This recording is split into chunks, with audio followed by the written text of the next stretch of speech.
Em 1950, Virgínia Alane recebeu do presidente Vargas o título de A Vedete do Brasil.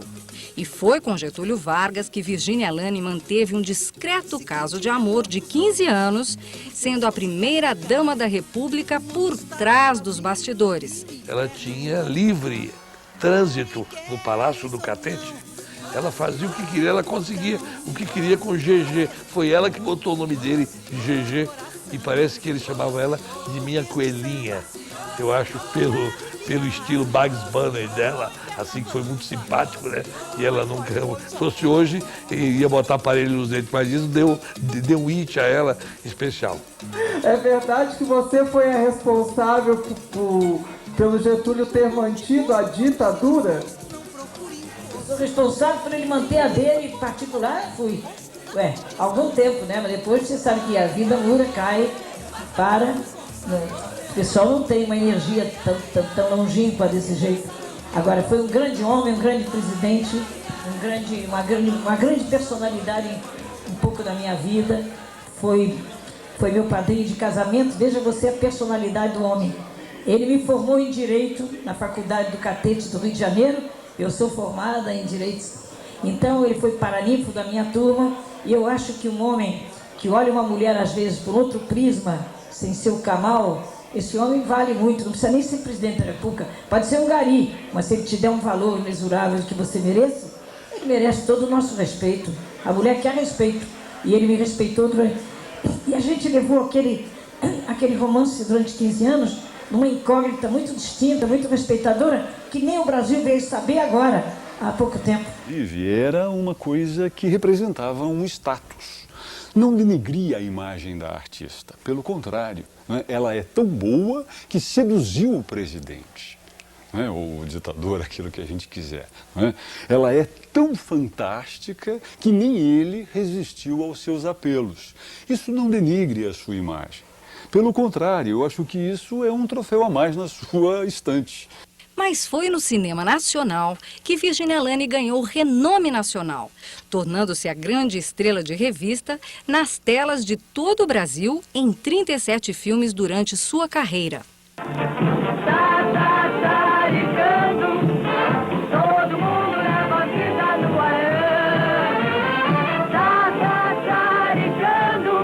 A própria música Sassaricando, não é? Se na época, antes da Virgínia lançar Sassaricando, você disse assim, vamos sassaricar, você podia até ser preso, o Filito Mira, mas ela lançou a expressão, e depois, com aquela desbocatividade que ela tinha, que ela nunca foi uma mulher, ela sempre foi desbocada, ela sempre falava palavrões, assim, mas dentro daquele certo limite. Mas eu acho que ela foi uma pessoa importante para a música, para a cultura brasileira, quer dizer, é apenas que essa juventude de hoje não conheça a Virgínia Alane. Seu sassarico, ai, sassarica mesmo só, porque sem sassaricar, esta vida é um nó, sassaricando, todo mundo leva a vida no arame, sassaricando, a viúva, o brotinho e a madame, o velho, a porta da fome, é o acordo, sassaricando. O cinema acabou se tornando um elo de comunicação entre o público e os artistas da época, os ídolos, os grandes ídolos da época. Então a Xanxerê teve uma função importantíssima dentro do cinema brasileiro. E foi um ciclo que durou até 59, mais ou menos, e cumpriu o papel dela, né, dentro do cinema brasileiro. Um papel importante. Pendurado no morro e pedindo socorro, a cidade a seus pés. Ai, barracão, tua voz eu escuto, não te esqueço um minuto, porque sei quem tu és. Já na década de 60, Virgínia Alane montou a sua própria companhia e saiu se apresentando pelo Brasil. Descobriu o interior e capitais que nunca tinham visto o teatro de revista. O sucesso foi absoluto e foram 10 anos na estrada com as Virginetes, moças iniciantes na profissão a quem Virgínia ia passando seus conhecimentos. As vedetinhas que sonhavam um dia ser grandes vedetes. Eu era a vedetinha da Virgínia Alane. Nós somos todos vedetinha, vedetes de amanhã. Nós somos todos vedetinha, todas vedetinha, todas vedetinha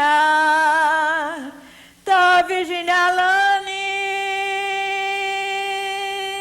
Virgínia Alane, além de ter enlouquecido 3 gerações de homens que a acompanharam no teatro de revista e no cinema, tornou-se um ícone gay, a favorita única de todos que transferem para a imagem eterna da vedete do Brasil os seus sonhos de glória, como Jéssica Evans, a representante oficial da grande estrela.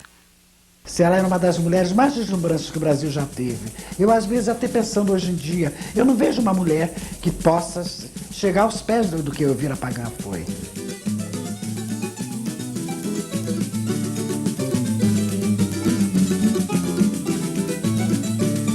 Indiscutivelmente, a vida particular das vedetes era o maior motivo do seu sucesso. E nesse particular, a estrela máxima foi Elvira Pagan, a deslumbrante vedete paulista radicada no Rio de Janeiro, que no início de 1950, na praia de Copacabana, foi a criadora do biquíni, detentora de uma beleza escultural com 90 centímetros de busto, 55 centímetros de cintura e 90 centímetros de quadril, sempre bem bronzeada, exalava sexualidade e enlouquecia a constante plateia masculina agrupada ao seu redor. Foi uma mulher inteligentíssima que lançou, eu me lembro, eu era bem mais nova do que ela, mas eu me recordo como se fosse hoje.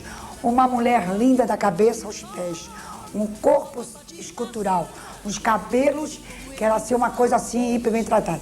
Ela era linda, linda. Eu estava na Cinelândia, no Rio, no começo da década de 50, quando de repente aparece ao longe um carro de som e com aquela mulher lá em cima, entendeu? Maravilhosa, de biquíni, sumaríssimo e um cachinho de pitangas em cada seios. Ela tinha sido eleita rainha do carnaval. Uma mulher deslumbrante, como muitas poucas eu vi durante toda a minha vida. Um corpo magnífico, uma cintura estonteante, umas pernas assim de fazer qualquer um enlouquecer. E o povão urrava. O povo em peso foi para a Cinelândia para ver Elvira Pagan. Elvira Pagan teve uma brilhante carreira no exterior, sendo conhecida como The Original Bikini Girl e The Brazilian Buzz Bomb. Mas no Brasil, era sempre alvo constante de manchetes escandalosas da imprensa brasileira. Ela era a bomba atômica que escandalizava o preconceituoso Brasil de 1950. Ela era conhecida pelos escândalos que provocava na época. Escândalos que agora seriam infantis, né? Porque Elvira não se fantasiava. Ela não ela ia seminua, entendeu? Então sempre era barrada na porta do municipal, que era um baile de elite, só entrava o society. Então, eles se davam ao luxo de barrar uma mulher daquela, deslumbrante. Em compensação, trazia qualquer perua de Hollywood e elas entravam. Se elas entrassem, viessem nuas, elas entrariam nuas. Mas Elvira Pagan era proibida de entrar.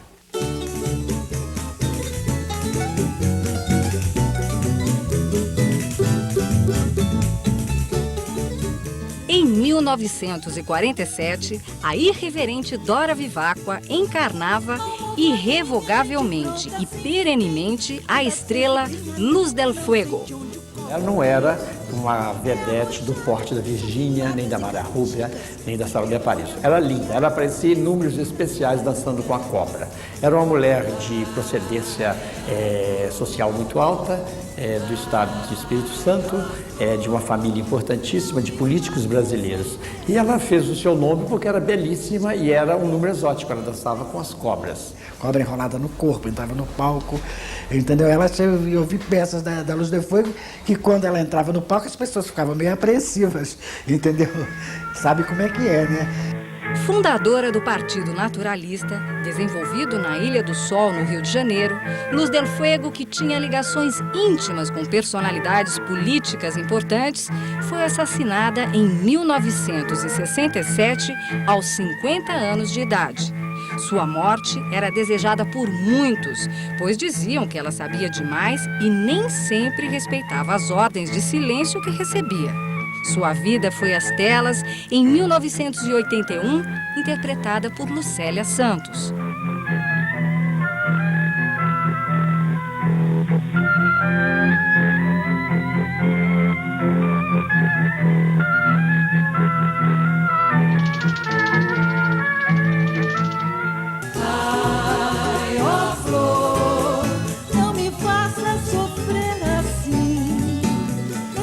Foi uma coisa linda, uma chegada maravilhosa no avião. Quando eu cheguei, que vi aquela multidão no aeroporto, perguntei, que é isso, barulho? Aí a moça disse, não, Salomé, é pra você. Eu digo, pra mim, aí eu quero voltar, eu quero ir embora. Nos anos 40 e 50, indiscutivelmente, o Brasil teve como sua representante a beleza morena de Salomé Parísio, que além de cantar para os pracinhas na Segunda Guerra Mundial, foi convidada para substituir Carmen Miranda nos Estados Unidos da América. Eles ficaram entusiasmados e recebi o convite para substituir a Carmen Miranda. Ela é insubstituível. A prova é que até hoje não apareceu ninguém, não é? E aquilo para mim foi uma coisa maravilhosa. Se tivesse ficado lá, ele então, Machado aceitou, né? 2 anos de contrato nos Estados Unidos, porque queriam fazer filme e fazer um lançamento igual da Carmen, porque ele disse que eu tinha um estilo completamente diferente. Eu não imitei a Carmen, que ele disse que todas as cantoras que foram pro lar, tudo tica, tica, tica, tica. Mas eu mexia com as mãos, meu negócio era daqui para baixo só. Entendeu? É o meu jogo baiano, né? A Salomé, por ter feito muito sucesso em Pernambuco e Salvador, quando começou como cantora, que ela cantou, ela ganhou um programa como caloura na rádio Jornal do Comércio de Recife e foi ficando famosa gradativamente, porque agradava muito ao público, né? Quando ela chegou nos Cassinos de Salvador, já era um nome conhecido e foi contratada por Walter Pinto para vir estrelar no Teatro de Recreio no Rio. E ela, quando chegou de avião e desceu de vedete no aeroporto Santos Dumont e desfilou em carro aberto, sendo aplaudida assim, maravilhosamente pelo deslumbramento de um povo enorme no Rio de Janeiro. Tem fotografias, chovendo dos edifícios papel picado e ela como se fosse a coisa mais monumental que surgiu artisticamente na época. Era Salomé Parísio. No show da USO, né? Eu entrei em Salvador e fui até Fernando Noronha cantando em todos os estados para os soldados americanos. Terminou em Fernando Noronha, de onde eles partiram para o front. Foi a coisa mais linda do mundo.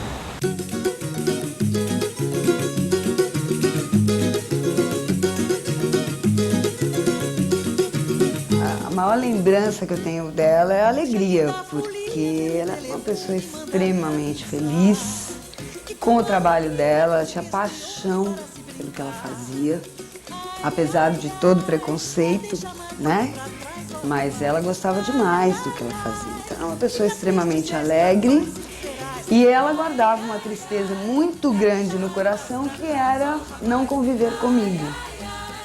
Mas fora isso, era extremamente feliz. Rainha das Vedetes de 1958, cantora e bailarina, Angelita Martínez, que construiu uma carreira sólida no teatro de revista, foi uma das mais belas mulheres do Brasil. Sua carreira não era nem mais nem menos fulgurante que a de muitas colegas, mas as paixões que despertava fora do palco deixavam longe a concorrência. Um desses casos foi com o vice-presidente João Goulart. Um caso que terminou com João Goulart arrombando a tiros a porta do apartamento da vedete em Copacabana. Estavam brigados e ele fora visitá-la para uma reconciliação. Ela não quis abrir a porta e ele esvaziou o tambor de seu 38, fez saltar a fechadura e entrou. No dia seguinte, o caso foi assunto no Senado Federal. O presidente Juscelino Kubitschek, tão discreto em seus próprios casos, ficou para morrer. Logo seria o craque do futebol, Mané Garrincha, que estaria no coração da estonteante vedete. Eu lembro da marcha do Mané Garrincha, que foi um sucesso estrondoso dela. Inclusive até falava na época que ela tinha um pivô. Foi o pivô da separação do Garrincha. Isso aí muito antes da Elza Soares. Quando a Elza Soares chegou na vida do Garrincha,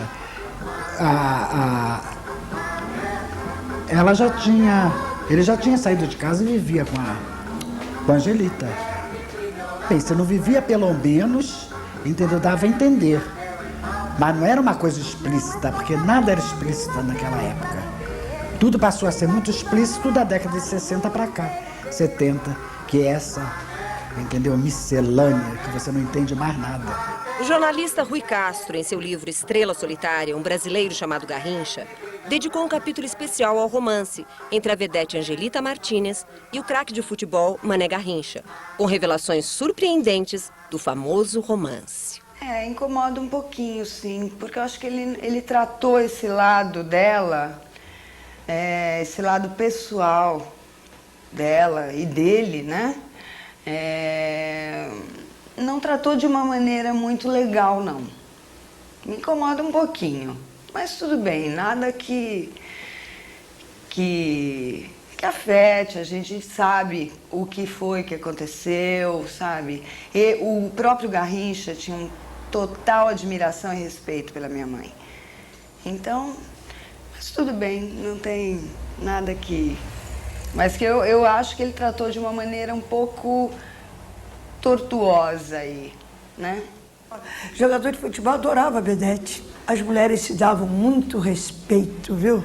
Não parecia não, mas se davam muito respeito. Não era assim como hoje em dia, não. Hoje é uma coisa muito comum, né?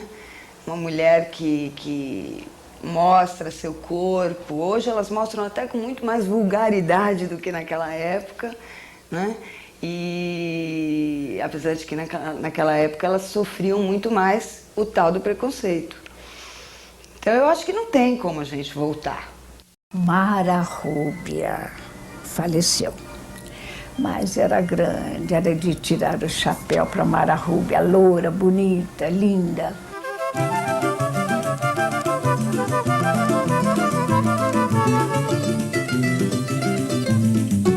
Diabo loiro, mel rosado, rainha das escadarias. Levei 50 noites para aprender a subir e descer uma escada. Mas quando aprendi, não parei mais. Já desci do alto do Maracanã, de uma escadaria em espiral, com 18 atletas pelados, me esperando embaixo com bandeiras. Essa era a vedete Mara Rúbia, que veio do Pará e foi cair na Praça Tiradentes, tendo sido um dos grandes nomes do teatro de revista.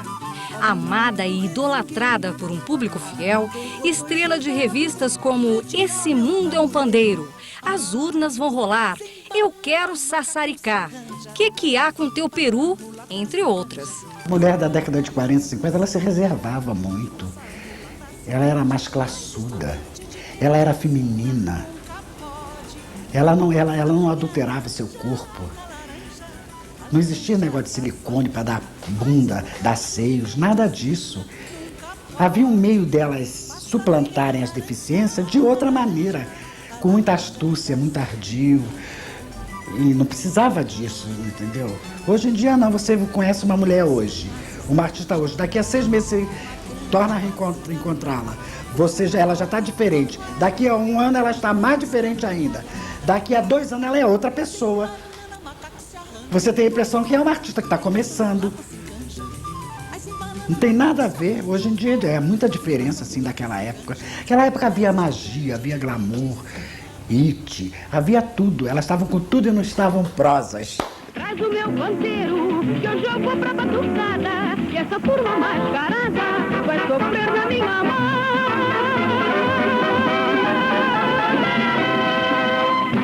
Mas o teatro de revista iria logo conhecer a sua decadência.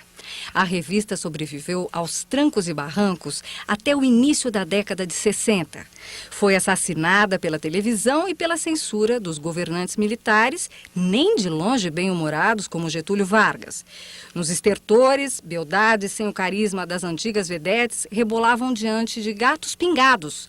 A pornografia tomou o lugar do humor. Ele se desvia pelo lado da sensualidade, e é quando o luxo abafa o texto, as luzes, a beleza, o show abafa o ator, e há um desvio significativo. Há um desvio significativo até que nos anos 60 a gente chega ao desaparecimento praticamente do teatro de revista, né? Fica um eco, fica um jeito de fazer brasileiro que o teatro de revista descobriu. Um jeito teatral de falar, um jeito teatral de cantar. Isso tudo é muito bonito e é tudo muito ligado. E esses shows que eu trabalhei ainda tinham a coisa, o encantamento do teatro revista, mas era muito ingênuo. Era muito ingênuo. Você olhando para trás, era tão ingênuo.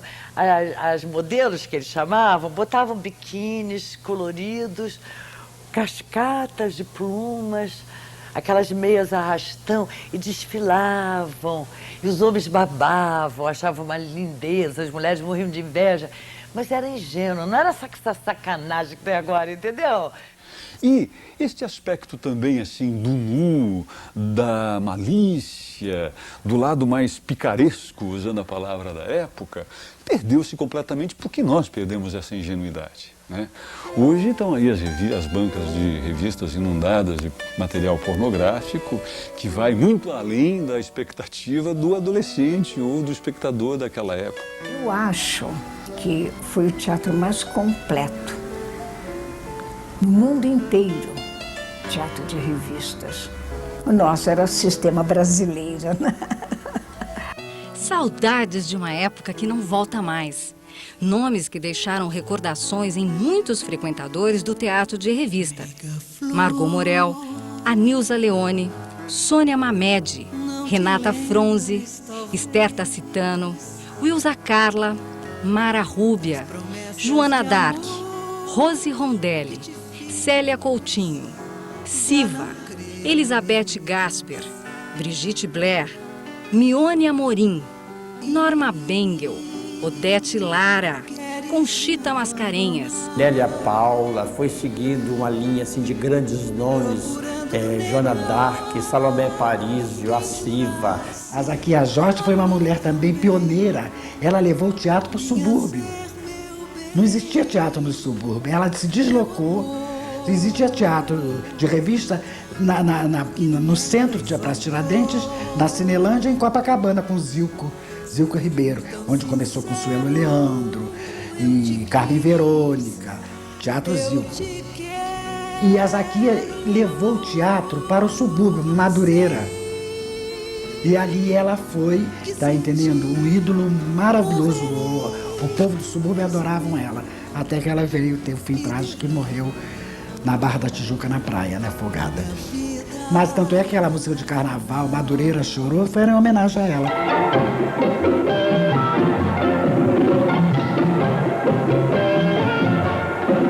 Foi realmente a última que teve impacto com o público e fez uma revista de vedete.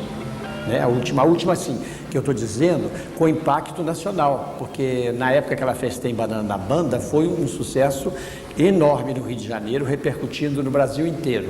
E foi a última, então ela merece ficar como a última vedete de teatro de revista do Brasil.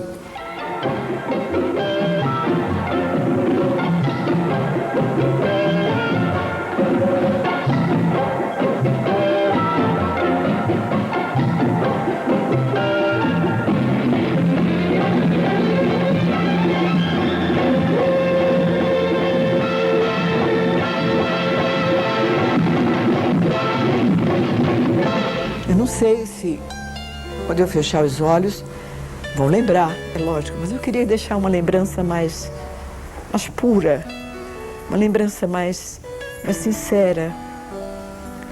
Uma lembrança que, a você me ouvir, no seu pensamento, você me visse, entendeu?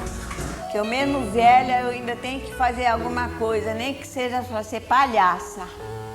Mas eu tenho que trabalhar no teatro, tenho que trabalhar na televisão, tenho que trabalhar nesses lugares, porque é a minha vida. Eu adorava aquilo, eu vibrava. Eu tenho muita saudade desse tempo, de eu ser jovem e bonita.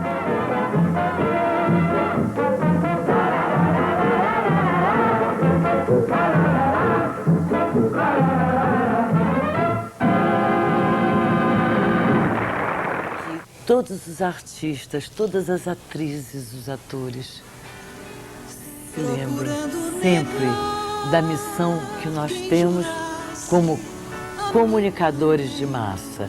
Não é só fazer sucesso, dar ibope, sair na revista. Nós temos obrigação moral, numa época tão violenta, de passar valores do bem, valores da paz, valores da fraternidade e da não violência. Eu te quero, sei que sem ti morrerei, és o meu ideal, minha vida final. Se amas alguém, nega flor, demais te convém outro amor. Eu quero partir para não mais te ver. Eu quero fugir e bem longe morrer. Se amas alguém, nega flor. Biatatá, biatatá, esse coco saboroso você come e não me dá. Ele tá tão sério, com a máquina na mão, tá sentindo alguma coisa no coração? Biatatá, biatatá, esse coco saboroso você come e não me dá. Biatatá, biatatá, esse coco saboroso você come e não me dá. O documentário Vedetes do Brasil foi realizado no ano de 2003 com direção de Luiz Felipe Raras e Dimas Oliveira Júnior e produção de Branca Regina Rosa. Produzido pela produtora paulistana Uidu Comunicação para a rede STV Sesc Senacre Televisão. Amanhã espero vocês aqui no Doc em Cena para mais um documentário. É um dos que soube. Tivemos assim uma felicidade muito grande. Não são muitos. Eu pego um pedaço de pau, não tem pedaço pra porra, você é meu amigo ou amigo da o Braguinha e o Geraldo. Expressão corporal muito bonita, que era todinho dela. Teve essa importância na música popular brasileira e teve uma importância na minha vida, porque ela me deu segurança para fazer. Porque era um teatro de revista que o autor escrevia exatamente